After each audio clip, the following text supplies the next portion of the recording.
Chers amis astronomes, bonjour, bienvenue sur la chaîne Fred l'Astronome. Je suis Frédéric Bertoni et j'espère que vous allez bien.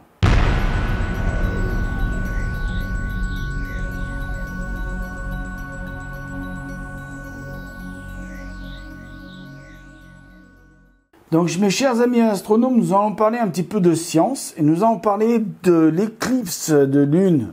Donc du 27 juillet. Sur mon journal, il y a un article qui est apparu sous le surtitre Science. Et le titre de l'article, déjà, prête un petit peu à confusion. Je vais vous dire pourquoi.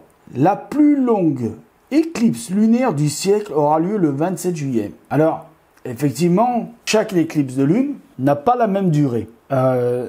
Dire que celle du 27 juillet sera la plus longue éclipse lunaire, oui, à quelque part, oui, mais si on est au bon endroit sur la Terre. Plus vous allez vous trouver au sud sur la Terre, je parle de la Terre en général, plus vous la verrez longtemps. Le problème, c'est que, qu'est-ce qui va se passer? Chez nous, en France, enfin, moi, chez moi, du côté de Saint-Étienne, elle va apparaître à peu près un bon gros quart dans la pénombre. Donc je la verrai passer dans l'ombre complète et je la verrai sortir de l'ombre et je la verrai repasser dans la pénombre et puis passer dans la pénombre, remettre dans la pénombre et puis sortir de la pénombre. Je pense que je pourrais voir tout ça. Mais les 103 minutes, ça m'étonnerait que j'ai les 103 minutes complètes puisque moi, vous savez, elle sera déjà un bon quart dans la pénombre. Alors, elle sera dans la nuit du 27 au 28, pour donner plus de précision. Donc, pour la voir vraiment entière, en fait, il faudra partir depuis le sud de la planète, c'est-à-dire le plus au sud de la planète, et remonter au nord, puisque l'éclipse va se terminer dans l'hémisphère nord. Donc, dire la plus longue éclipse lunaire du siècle aura lieu le 27 juillet, c'est vrai pour la Lune. Elle va mettre 103 minutes pour passer dans la pénombre, ensuite pour passer dans l'ombre, pour repasser dans la pénombre et pour ressortir de la pénombre. Enfin, pour sortir de l'ombre, passer dans la pénombre et repasser dans l'ombre. Ressortir de l'ombre. De la pénombre plutôt. Donc, elle va d'abord passer dans la pénombre, passer dans l'ombre, rentrer dans l'ombre, sortir de l'ombre et ressortir de la pénombre. Donc, ça, entre les deux, oui, il y aura bien le laps de temps de 103 minutes. Ça, c'est vrai. C'est totalement vrai. Mais est-ce que chaque observateur sur la Terre la verra 103 minutes? Non.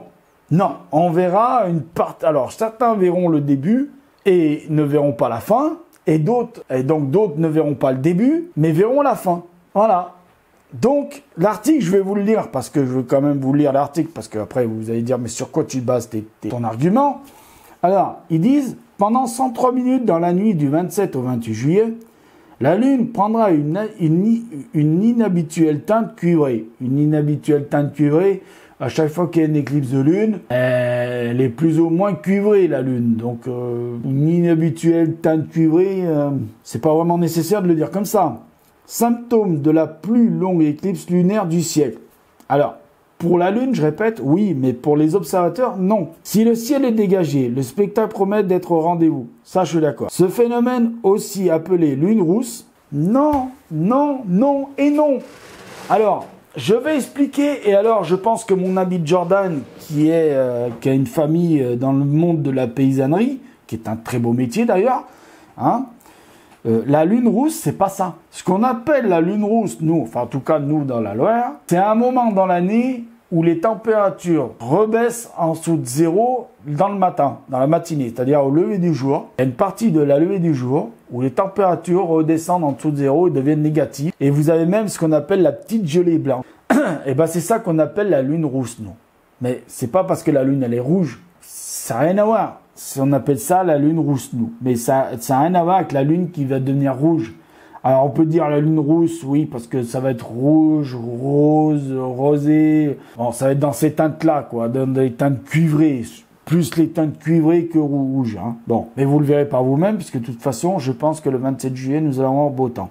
Même si à cause de l'inclinaison de l'orbite lunaire, il ne se produira pas à chaque pleine lune. Bah oui, c'est vrai que c'est pas à toutes les pleines lunes qu'il y a une éclipse lunaire. En moyenne, on peut observer 1 à 2 éclipses lunaires par an. En France, non. En France, je pense pas qu'on puisse en voir 2. Elle commencera à 19h14. Alors, là, attends, ce que je vous donne, c'est des heures légales, pas les heures TU. Quand il précise pas, c'est des heures légales. Donc elle commencera à 19h14 pour se terminer à 1h28 du matin. Le phénomène d'éclipse totale durera de 21h30, c'est-à-dire quand elle sera dans l'ombre complète, c'est-à-dire qu'elle sera complètement rouge, à 23h13, atteindra son maximum à 22h21.